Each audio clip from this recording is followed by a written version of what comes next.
કેમ છે વિદ્યાર્થી મિત્રો? મજામાં ને બધા? બીજો પાઠ, ધોરણ 7, દિલ્હી સલ્તનત. તો દિલ્હી સલ્તનત વિશે આજે આપણે ભણીશું. અમે જ્યારે નાના હતા ને ત્યારે એક ટેલિવિઝનમાં સિરિયલ આવતી, એનું નામ હતું મેં દિલ્હી હું. તો એનું એક ટાઇટલ સોંગ છે એ મને અત્યારે યાદ આવે છે, તમારી સાથે વાગોળવા ઈચ્છું છું.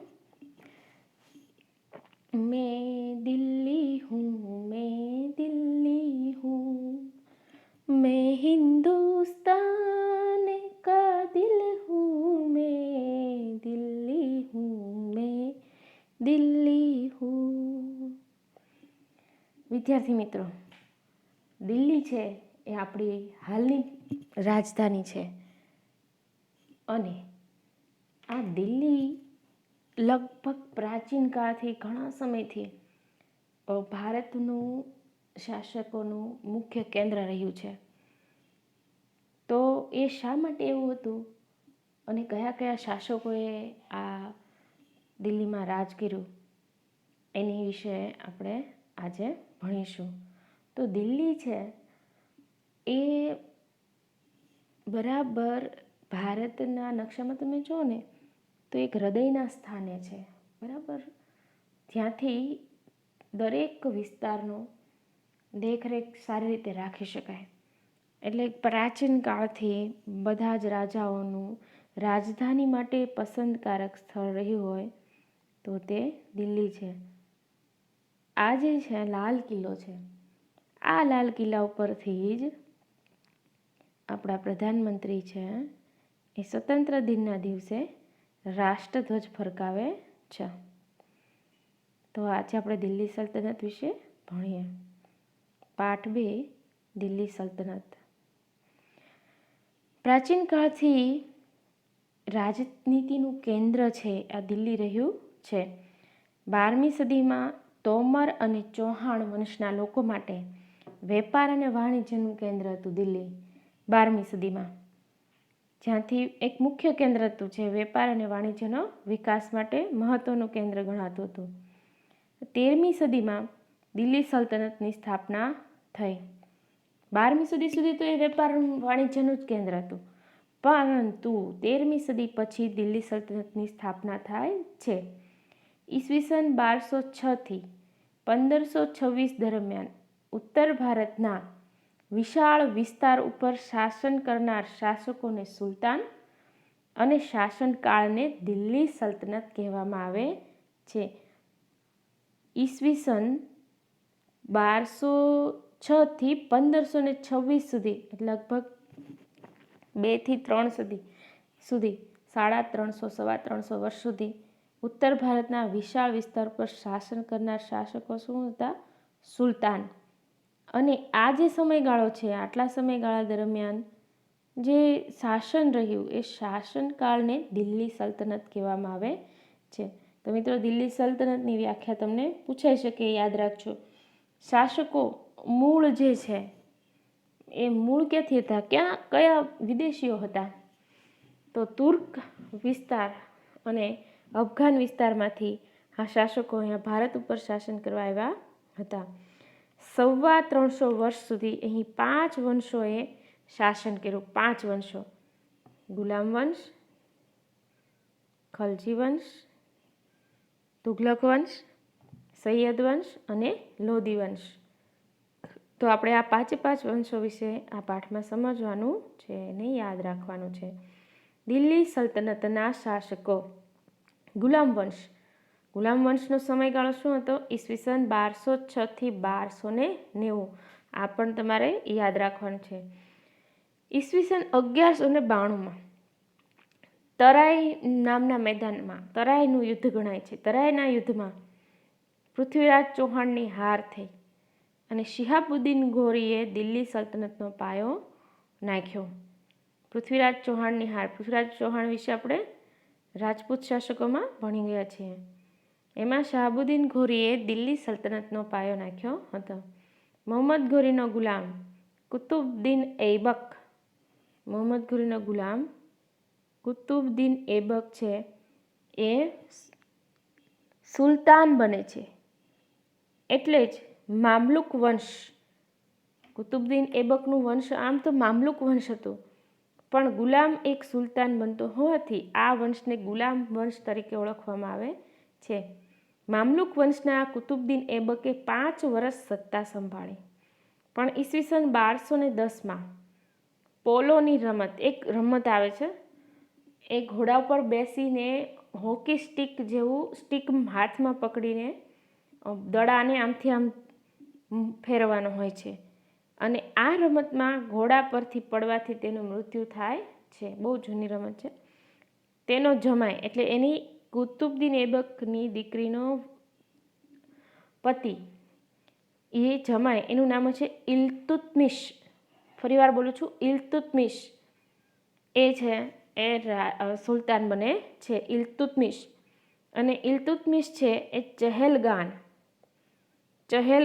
એટલે કે 4 ગાનની સ્થાપના કરે છે. તો ચહેલગાન એટલે 40 તુર્કીય લોકોની દળ, 40 તુર્ક લોકોનું દળની સ્થાપના કરે છે. ઇલ્તુત્મિશને ગુલામ વંશનો સાચો સ્થાપક ગણવામાં છે. ઇલ્તુત્મિશ છે અને ગુલામ વંશનો સાચો સ્થાપક ગણવામાં આવે છે. એણે રાજધાની છે, કુતુબુદ્દીન ઐબકના સમયમાં રાજધાની દિલ્હી હતી, એણે લાહોર હતી, એની રાજધાની એણે દિલ્હી બનાવી. હવે ઇલ્તુત્મિશ પછી એક પણ પુત્ર છે, ઇલ્તુત્મિશને પોતાને પણ એવું લાગતું કે મારો એક પણ પુત્ર છે એ રાજા બનવાને યોગ્ય નથી, એટલે એણે પુત્રી, એની દીકરી રજિયાને એની ઉત્તરાધિકારીની ઘોષણા કરી કે મારી પછી મારું શાસન કોણ સંભાળશે, મારી ઉત્તરાધિકારી કોણ? રજિયા સુલતાન. જો આપણા જોઈએ કેટલાક ફોટાઓ તો મારા પાઠ્યપુસ્તકમાં પણ આપ્યા છે, તમે શાંતિથી નિહાળજો. આ રજિયા સુલતાન. રજિયા સુલતાના દિલ્હીની ગાદી પર આવનાર પ્રથમ મહિલા શાસક હતી. તમને ખાલી જગ્યામાં અથવા એક વાક્યમાં અથવા મને ઓળખોમાં એવો પ્રશ્ન પૂછી શકે કે હું પ્રથમ મહિલા શાસક છું, તો રજિયા સુલતાના. દિલ્હીની ગાદી પર આવનાર પ્રથમ મહિલા શાસક કોણ હતું? રજિયા સુલતાના. ઇતિહાસકાર એટલે ઇતિહાસ લખનાર, ઇતિહાસકાર મિન્હાજ-એ-શિરાઝ. આમાં થોડાક અટપટા નામ આવે છે, તમે એક કામ કરજો, આ બધા અઘરા જે નામ છે, ઇલ્તુત્મિશ, કુતુબુદ્દીન ઐબક, મિન્હાજ-એ-શિરાઝ, એ બધા નામ છે ને તમે તમારા પાઠ્યપુસ્તકમાંથી 5 વાર 6 વાર વાંચજો, એટલે તમને એ યાદ રહી જાય અને એને કેમ વંચાય છે એનું ઉચ્ચારણ પણ આવડી જાય. મિન્હાજ-એ-શિરાઝ, બધા ભાઈઓમાં સૌથી કાબેલ છે એ આ રઝિયા સુલતાન હતી, એવું ઇતિહાસકાર મિન્હાજ-એ-શિરાઝ પણ માનતો હતો. પણ મહિલા શાસક હોવાથી, સ્ત્રી શાસક હોવાથી દરેકે એને અસ્વીકૃત કરે. એના પિતાએ તો માન્યતા આપી, પણ એના પિતાના અવસાન બાદ એના ભાઈઓ છે, દરબારીઓ છે, બધાએ તેનો વિરોધ કર્યો. અમીરો, જે પૈસાદાર લોકો હતા, એ અમીરોની સત્તા લાલસા, દરેકને એમ થતું હતું કે અમે રજિયા સુલતાનની જગ્યાએ સુલતાન બની જઈએ. તો અમીરોની સત્તા લાલસા અને વિદ્રોહ એટલે કે વિરોધના કારણે રજિયા સુલતાનની સત્તાનો અંત આવે છે. તેના સત્તાના અંત બાદ 6 વર્ષ સુધી અંધાધૂંધી એટલે શું?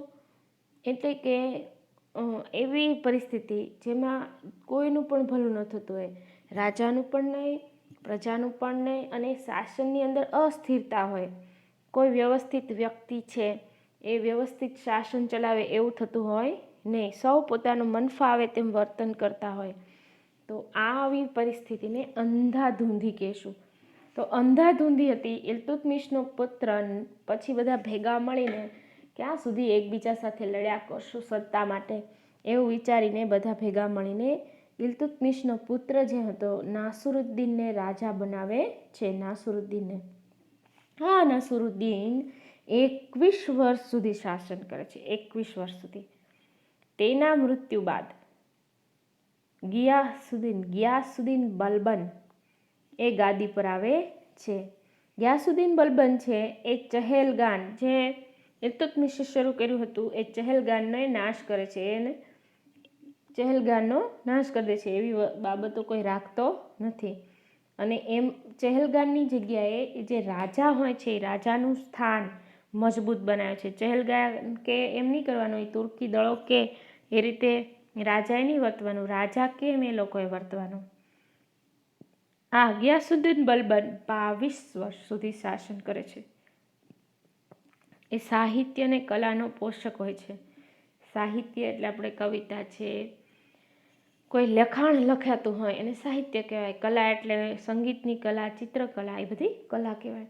તો સાહિત્ય અને કલાને પ્રોત્સાહન આપતો રાજા હતો. અને એના બાદ ખલજી વંશની શરૂઆત થાય છે. તો મિત્રો ગુલામ વંશ યાદ કરી લે. ગુલામ વંશમાં પહેલા આવે છે કુતુબદીન એબક. કુતુબદીન એબકનો જમાઈ ઇલ્તુત્મિશ. ઇલ્તુત્મિશની દીકરી રાજા બને છે રઝિયા સુલતાન. રઝિયા સુલતાન બાદ તેનો ભાઈ નાસરુદ્દીન રાજા બને છે. અને નાસરુદ્દીન બાદ છેલ્લો શાસક આવે છે ગિયાસુદ્દીન બલબન. તો દરેક વિદ્યાર્થી મિત્રોએ આ નામ યાદ રાખવાના છે કે આ વંશની અંદર આ સુલતાન થઈ ગયા. બરાબર. આ તમારું ગૃહ કાર્ય છે. લખવાનું કેમ લખવાનું? પહેલું લખવાનું ગુલામ વંશ, પછી એમાં 1 કરીને લખવાનું કે કુતુબદીન એબક, 2 કરીને ઇલ્તુત્મિશ, 3 કરીને રઝિયા સુલતાન. એટલે કે જે રીતે ક્રમમાં રાજાઓ સુલતાનો ના નામ આવતા જાય એ ક્રમ તમારે લખવાનો. આ જ રીતે બીજા વંશમાં પણ કામ લખવાનું કરવાનું છે. હવે ગિયાસુદ્દીન બલબન પછી જે નવો વંશની સ્થાપના થાય છે એનું નામ છે ખલજી વંશ. ખલજી વંશ છે ઈસવીસન 1290 થી ઈસવીસન 1320 સુધી તેનો સમયગાળો. આટલા સમયગાળા દરમિયાન આ વંશના રાજાઓ સત્તામાં રહે છે. ખલજી વંશનો સ્થાપક હતો જલાલુદ્દીન ખલજી. ખલજી વંશની એણે સ્થાપના કરી અને એ 6 વર્ષ સુધી એ રાજા બનીને, સુલતાન બનીને શાસન કરે છે. તેના મૃત્યુ બાદ મહત્વાકાંક્ષી સુલતાન એટલે દરેક બાબતે દરેક બાબતમાં એને સંતોષ ન હોય. એ પછી વિસ્તારની બાબત હોય, એ પછી ધન કમાવાની બાબત હોય, એમાં ખૂબ જાજુ મેળવવાની લાલસા હોય, એને મહત્વાકાંક્ષી સુલતાન કહે. મહત્વાકાંક્ષી સુલતાન છે અલાઉદ્દીન ખલજી હતો. તેણે પોતાનું સામ્રાજ્ય વિસ્તાર વધાર્યો. ઉત્તર ભારત, ગુજરાત, દક્ષિણ ભારતનો સામ્રાજ્ય વિસ્તાર કર્યો. એને દિલ્હીમાં સ્થાયી એક સ્થિર સેનાની રચના કરી. સ્થિર સેના, દિલ્હીની અંદર સ્થિર સેના. એણે એક બીજી પ્રથા શરૂ કરી. એ હતું ઘોડાને દાગ અને સૈનિકોને ચહેરા, એવા સિમ્બોલ એટલે કે એવા ચિહ્ન આપીને એની ઓળખ શરૂ કરી. દાગ અને ચહેરા, ઘોડા અને સૈનિકોને.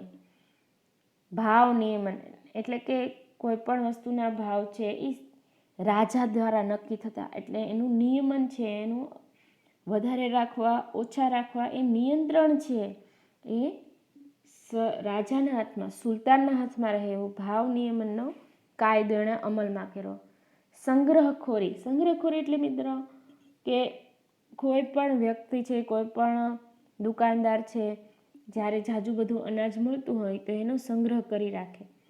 પછી જ્યારે એની અછત ઊભી થાય એટલે ઓછું થઈ જાય, ખૂટી જાય, ત્યારે એના બમણા ભાવ રાખીને વેચે. એટલે ખાલી થઈ ગયું હોવાથી, ધારો કે ઘઉં છે, 4-5 ગોડાઉન ભરીને ઘઉં જ્યારે સસ્તા હોય, ઘઉં બધે મળતા હોય ત્યારે ભેગા કરી રાખે. થોડાક મહિના પછી જ્યારે ઘઉં છે એ ઓછા થઈ જાય, બધેથી મળતા ઓછા થઈ જાય, પણ ઘઉં છે એ બધાને જોઈતા હોય જ તે, એટલે બધા જરૂરિયાત તો હોય જ તે, એટલે બધાએ વધારે પૈસા આપીને પણ ખરીદે. અને એના ડબલ ભાવ જે તે સંગ્રહ કરનાર દુકાનદારને મળે. તો આવી જે વૃત્તિ છે એને સંગ્રહખોરી કહેવાય. મેં તમને સંગ્રહખોરી સમજાવી. સંગ્રહખોરી નિયમ અને સંગ્રહખોરી ન કરે એનું નિયંત્રણ છે એ આ રાજા રાખતા. વહીવટી સુધારા પણ અલાઉદ્દીન ખિલજીએ ઘણા બધા કર્યા હતા. તેના અવસાન બાદ ફરીવાર અંધાધૂંધી છવાઈ ગઈ. બધા જ લોકો છે એ સત્તા માટે ઝઘડવા લાગ્યા. એના વંશજો, એના વારસાઓ. ખલજી વંશનો અંત થાય છે અને પછી નવો વંશ આવે છે, તુઘલક વંશ. અને એનો રાજા તુઘલક વંશનો સ્થાપક છે ગિયાસુદ્દીન તુઘલક. ખલજી વંશના કયા કયા બે રાજા આવ્યા તમારે ભાઈ? જલાલુદ્દીન ખલજી અને અલાઉદ્દીન ખલજી. એની પછી આવે છે તુઘલક વંશ. ઈસવીસન 1320 ઈસવીસન 1414 સુધી તુઘલક વંશ છે એ સત્તામાં રહે છે. મોહમ્મદ બિન તુઘલક એક પ્રતિભાવંત સુલતાન હતો. મોહમ્મદ તુઘલક પણ ઘણા કહે છે. તેણે નવી નવી યોજનાઓ શરૂ કરી હતી. એમાં એક યોજના એવી હતી કે એણે રાજધાની છે એ દિલ્હીથી દૌલતાબાદ ફેરવી હતી. દિલ્હીથી દૌલતાબાદ. રાજધાની જે દિલ્હી હતી એની બદલે દૌલતાબાદ રાજધાની એણે ફેરવી નાખી. અને પ્રતીક મુદ્રાનો પ્રયોગ, આવી યોજનાઓ એણે શરૂ કરી હતી. પણ એમાં એ યોજનાની અંદર કોઈ વ્યવહારિકતા નહોતી. અવ્યવહારિકતાનો અભાવ હતો. અને તબક્કાવાર અને આયોજનબદ્ધ અમલીકરણ, એવી રીતે યોગ્ય અમલીકરણ જે અમલમાં જે મૂકવી જોઈએ એ યોગ્ય રીતે કર્યું નહોતું. અમલીકરણ તબક્કાવાર અને આયોજનબદ્ધ અમલીકરણનો અભાવ હોવાથી ઇતિહાસની અંદર આ યોજના તરંગી યોજનાઓ તરીકે જાણીતી થાય છે. કઈ બે યોજનાઓ? રાજધાની છે એ દિલ્હીથી દૌલતાબાદ ફેરવવી અને પ્રતીક મુદ્રાઓની યોજનાઓ. આ મોહમ્મદ બિન તુઘલકના સમયમાં આફ્રિકન મુસાફર ઇબ્ન બતુતા આવે છે. આપણે મુસાફરો છે એ ઘણા બધા ભારતની અંદર મુસાફરી કરે છે. એણે જ્યારે મુસાફરી કરી છે એ સમયે જે રાજા હતા એના વિશે લખાણ લખેલું છે. અને એના જ કારણે આપણે ઘણી બધી બાબતો જાણવા પણ મળી છે. મોહમ્મદ બિન તુઘલક પછી એનો પિતરાઈ ભાઈ, એનો કાકાનો દીકરો ભાઈ, પિતરાઈ ભાઈ ફિરોઝ શાહ તુઘલક ગાદી ઉપર આવે છે. એ ફિરોઝ શાહ તુઘલકના અવસાન બાદ તૈમુર લંગ નામનો એક રાજા છે એ આ તુઘલક વંશના શાસકો પર આક્રમણ કરે છે. અને 1398-99 એ આક્રમણ કરે છે. જેના કારણે તુઘલકની સત્તા છે એ ઓછી થઈ જાય છે, મર્યાદિત થઈ જાય છે. તો તુઘલક વંશમાં કયા બે રાજા? મોહમ્મદ બિન તુઘલક, ફિરોઝ શાહ તુઘલક અને ગિયાસુદ્દીન તુઘલક એનો સ્થાપક હતો. ગિયાસુદ્દીન તુઘલક છે તુઘલક વંશનો સ્થાપક હતો. તમારે જોવો છે મોહમ્મદ બિન તુઘલકને. આ છે અલાઉદ્દીન ખલજી. અલાઉદ્દીન ખલજીનું ચિત્ર છે. જો સૈયદ વંશ અને લોદી વંશ, ત્રણ વંશ આપણે સમજ્યા: ગુલામ વંશ, ખલજી વંશ અને તુઘલક વંશ. એની પછીના બે સલ્તનત કાળના બે વંશો છે એ છે સૈયદ વંશ 1414 થી 1451 અને પછી છે લોધી વંશ 1451 થી 1526. ખ્રીજખાન છે એ સૈયદ વંશનો સ્થાપક ગણવામાં આવે છે. બહલોલ લોદી છે એણે લોદી વંશની સ્થાપના કરી. બહલોલ લોદી છે એ લોદી વંશનો સ્થાપક છે.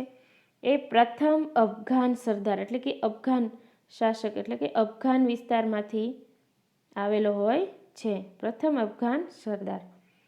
હવે આ મિત્રો યાદ રાખવા જેવું છે. લોદી વંશનો અંતિમ બાદશાહ ઇબ્રાહિમ લોદી.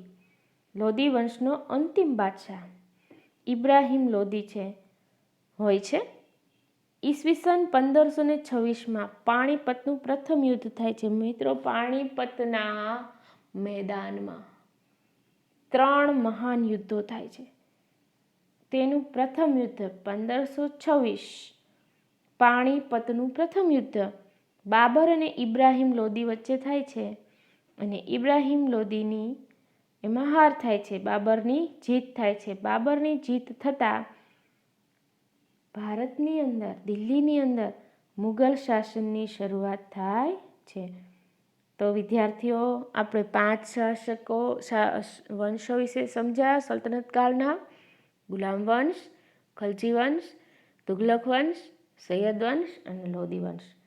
હવે એ સમય દરમિયાન રાજ્યની વ્યવસ્થા કેવી હતી, કઈ પ્રકારની રાજ્ય વ્યવસ્થા હતી, એ આપણે સમજવાનું છે. વિશિષ્ટ પ્રકારની શાસન વ્યવસ્થા એ આ દિલ્હી સલ્તનતનો એક મહાન બાબત છે. એના કેન્દ્રમાં સુલતાન હતો. દરેક નિર્ણય સુલતાન કરતો હોવાથી એના કેન્દ્રમાં, મધ્યમાં સુલતાન હતો. સુલતાન જ સર્વોપરી હતો. સુલતાન કે એમ જ બધું કરવાનું હતું. એની મદદ માટે મંત્રીમંડળની રચના કરવામાં આવતી હતી. વિવિધ પ્રકારના મંત્રીઓ એની મદદ માટે રાખવામાં આવતા.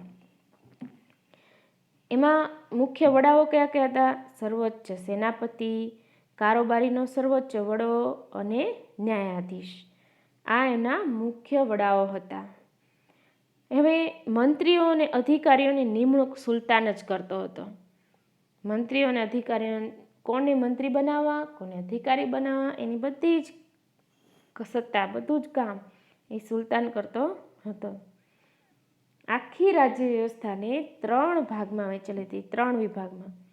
કયા કયા 3 વિભાગ? કેન્દ્રીય, પ્રાંતિક અને સ્થાનિક. કેન્દ્રીય, પ્રાંતિક અને સ્થાનિક.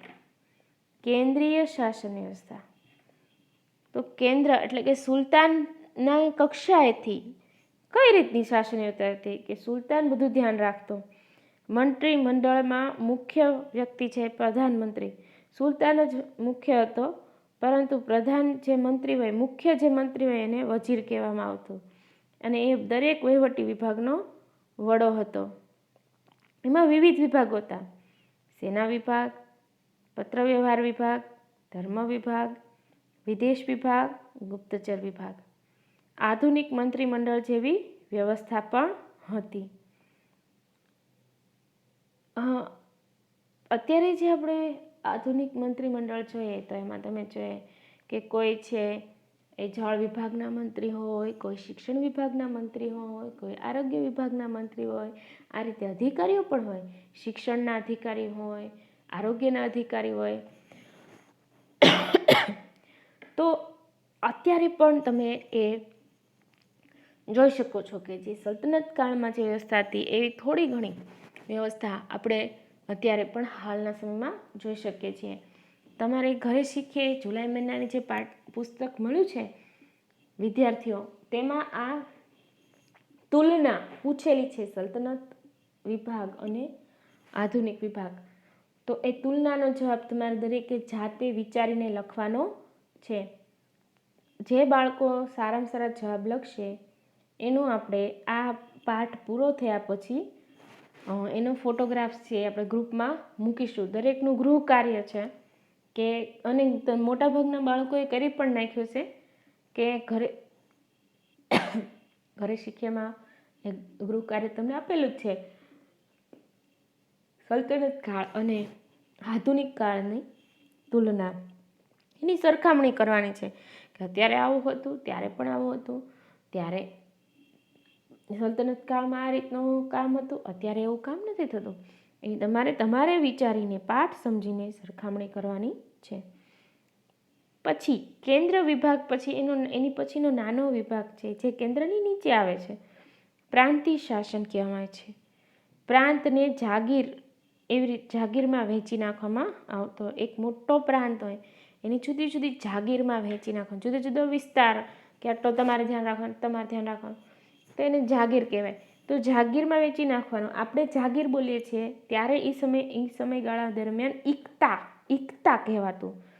ઇકતાનો વડો એટલે કે ઇક્તેદાર, એને ઇક્તેદાર અથવા મુક્તિ એવું નામ આપવામાં આવતું. પ્રાંતની કારોબારી છે અને ન્યાયતંત્રનો એ વડો હતો. ઇક્તેદાર છે એ પ્રાંતની જે કારોબારી હોય અને ન્યાય કરવાનું કામ છે, કારોબારીનું ધ્યાન રાખવાનું કામ છે, આ પ્રાંતના વડા એટલે કે ઇક્તેદાર, મુક્તિ એ રાખવાનું હોય છે. બીજું એની સિવાયનું એનું મુખ્ય કામ કીધું, જમીન મહેસૂલ ભેગું કરવાનું, જમીન મહેસૂલ એકત્ર કરવાનું, અને સુલતાનને જરૂર પડે તો લશ્કરી મદદ કરવાનું કામ પણ આ ઇક્તેદારને કરવાનું રહેતું હોય છે. હવે અલાઉદ્દીન ખલજી અને મુહમ્મદ તુગલકના સમયમાં કેન્દ્રની અંદર સેના જે હોય એ સેનાને વધુ મહત્ત્વ આપવામાં આવે છે, એનું વધુ પ્રભુત્વ હોય છે, અને એને કારણે ઇક્તેદારો પર તેમનું નિયંત્રણ વધી જાય છે. ઇક્તેદારો છે આ કેન્દ્રની સેનાની નીચે કામ કરવા મજબૂર થઈ જાય છે, એની પર એનું નિયંત્રણ આવી જાય છે. પછી આવે છે સ્થાનિક શાસન. જાગીરની નીચે પણ જે ગામડાઓ હતા એમાં સ્થાનિક શાસન હતું. એમાં કેવું હતું તે કે પ્રાંતની નીચે જે પણ વિભાગો હતા એમાં હતું જિલ્લા અને તાલુકા. એટલે કે આપણે અત્યારે એને જિલ્લા કહે છે, ત્યારે એને શું કહેવાતું? શીક. તો જિલ્લાઓ ભાવનગર જિલ્લો હોય તો એની અંદર ઘણા બધા તાલુકા હોય, ઉમરાળા તાલુકો છે, ગારિયાધાર તાલુકો છે, મહુવા તાલુકો છે. એમ શીક છે એ જિલ્લા જેટલો વિભાગ હતો, અને એ શીકની નીચે જે તાલુકા જેવો વિભાગ હતો એને પરગણા કહેવાતું. એટલે જિલ્લાને શું કહેવાતું? શીક. જિલ્લા શીક. અને તાલુકાને શું કહેવાતું? પરગણા. યાદ રહ્યું મિત્રો? તાલુકાને કહેવાતું પરગણા. ગામનો જે વહીવટ કરતો એને મુખી કે મુકાદમ કહેવામાં આવતું. પરવારી અને કારકુન છે આ મુખી કે મુકાદમને મદદ કરતા હતા. પરવારી મુખી કે મુકાદમને મદદ કરતા હતા. તો મિત્રો, ઇબ્ન બતુતા એક મુસાફર છે, પ્રવાસી છે. એ મોહમ્મદ બિન તુગલકના સમયમાં, એ તમે ખૂણામાં જોશો તો દેખાશે, મુહમ્મદ બિન તુગલકના સમયમાં એ મુસાફરી કરવા આવ્યો હતો. ઇબ્ન બતુતા, એનો ફોટોગ્રાફ્સ છે. દરેક મિત્રોને આ જે પાઠ છે એ સુંદર રીતે સમજાઈ ગયો હશે. અને મેં જે ગૃહ કાર્ય આપ્યું છે એ દરેક મિત્રો પોતાના વોટ્સએપ ગ્રુપમાં જવાબ લખી ફોટો પાડીને મૂકે. હું એમાં ચેક કરી લઈશ. આવજો.